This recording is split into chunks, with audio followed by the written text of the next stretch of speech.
A paz do Senhor a todos. Bem-vindos de volta ao canal da Iniciativa Eleva. A minha oração é que vocês sejam abençoados e que a vossa fé cresça como resultado deste ensino. Há momentos no Ministério de Crianças que parecem comuns, olhos fechados durante o louvor, uma pergunta tranquila depois da lição, uma criança que permanece um pouco mais no momento da saída. Para a maioria das pessoas, passam despercebidos, mas o céu não ignora momentos pequenos. No Ministério de Crianças, a transformação raramente se anuncia em voz alta. Muitas vezes acontece nos momentos silenciosos, quando o Senhor sussurra ao coração, momentos que podem passar despercebidos se não estivermos sinceramente à espera de que Ele se mova. E, como líderes, temos o privilégio de desempenhar um papel nesses momentos. À medida que somos consistentes em criar um ambiente onde a presença do Senhor pode ser encontrada, veremos os nossos alunos viverem momentos de transformação. Hoje, convido você a ouvir, enquanto partilho sobre momentos de transformação na área do Ministério de Crianças. Quando ouvimos a palavra transformação, muitas vezes imaginamos algo dramático, um apelo poderoso, uma sala cheia de emoção, uma mudança visível. Lembro-me de Elias a fazer descer fogo do céu no monte, um momento dramático, sem dúvida. E por vezes isso acontece. Mas na maioria das vezes, a transformação é mais silenciosa. É a criança ansiosa que começa lentamente a sentir-se segura. É a criança perturbadora que começa a acreditar que é vista, e não rotulada. É a criança tímida que começa a compreender que Deus conhece o seu nome. Elias viveu momentos dramáticos de transformação, mas quando a voz de Deus veio como um sussurro e não como um terremoto, ele experimentou um mover pessoal de Deus no seu próprio coração. Passou de estar sozinho a tornar-se mentor. A transformação nas crianças raramente acontece num único evento. Acontece através da exposição repetida à verdade, através de correção amorosa, através de líderes consistentes que aparecem semana após semana. Não estamos apenas a preencher horários, estamos a criar momentos de discipulado, onde a voz de Deus atravessa o ruído do mundo e sussurra ao coração de uma criança. Esses momentos de ouvir e escutar a voz de Deus são momentos de transformação. Momentos em que nos tornamos mais parecidos com Jesus. Em Atos capítulo 2, Pedro levanta-se e prega. Este é o mesmo Pedro que antes negou Jesus. Agora fala com clareza, ousadia e convicção. Proclama a verdade acerca de Jesus. Confronta o pecado, declara a ressurreição. A Escritura diz-nos que as pessoas ficaram compungidas no coração. A verdade penetrou. Não por manipulação, não apenas por emoção, mas porque a verdade, capacitada pelo Espírito, alcançou corações preparados. Fizeram uma pergunta poderosa: que havemos de fazer? Essa pergunta é a porta para a transformação. Pedro não os deixou apenas inspirados, deu-lhes instrução: arrependam-se. Disse-lhes para agir, para se voltarem, para responderem. E assim fizeram. 3.000 foram acrescentados ao reino de Deus naquele dia. Isso foi apenas história, ou podemos esperar que Deus se mova assim hoje? Proponho a você que ainda podemos esperar que Deus se mova tal como fez ao longo da história. Por quê? Porque Deus não muda. A Escritura ensina que Ele é imutável na sua natureza. O seu caráter permanece constante. O seu poder permanece constante. O seu desejo permanece constante. 2 Pedro diz-nos que ele não quer que ninguém pereça. Isso inclui as crianças. O profeta Joel declarou que Deus derramaria o seu espírito sobre filhos e filhas. As crianças não são espectadoras no reino de Deus, são participantes.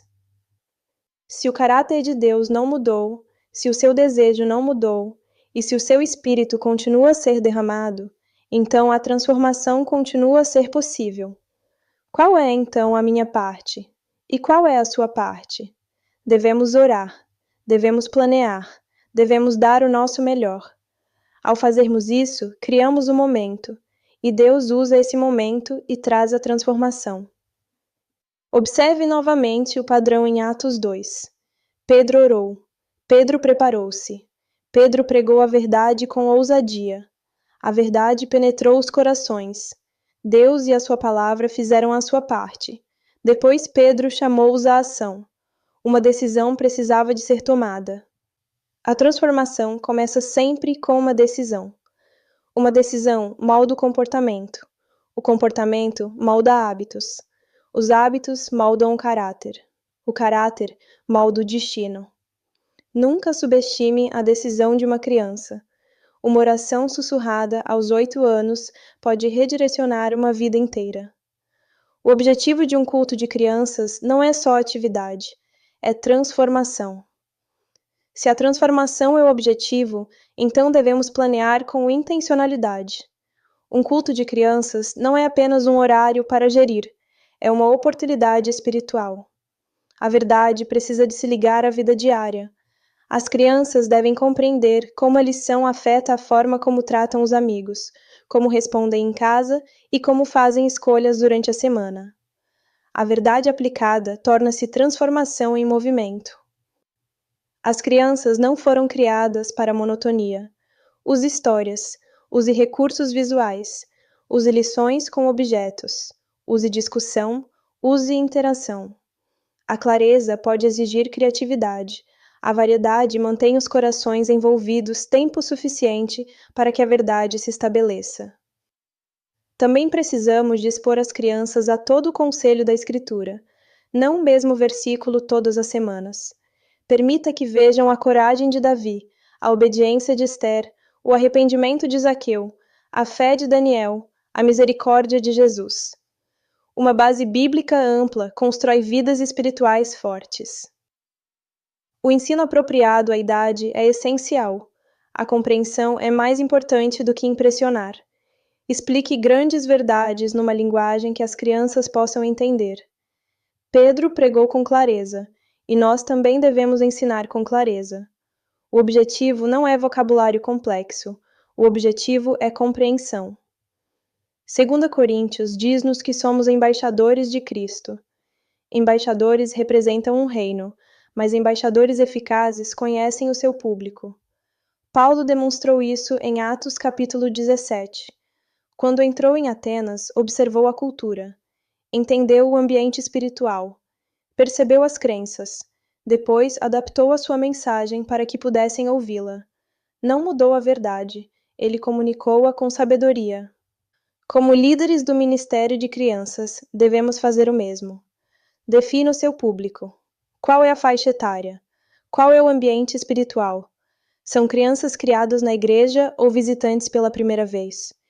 Que influências culturais moldam o seu pensamento? Não podemos apontar para nada e esperar acertar em algo. Saiba a quem está a falar e planeie em conformidade.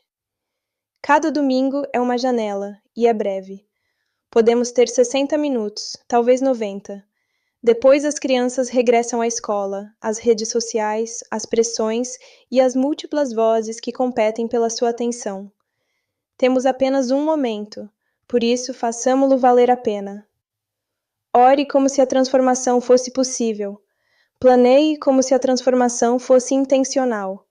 Ensine como se a verdade fosse importante. Chame a ação. Porque quando a verdade encontra um coração preparado, a transformação pode acontecer.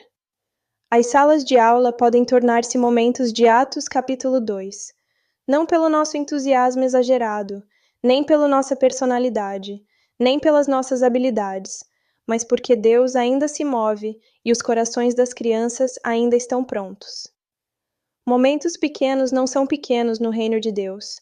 São sementes de eternidade. Vamos administrá-los bem.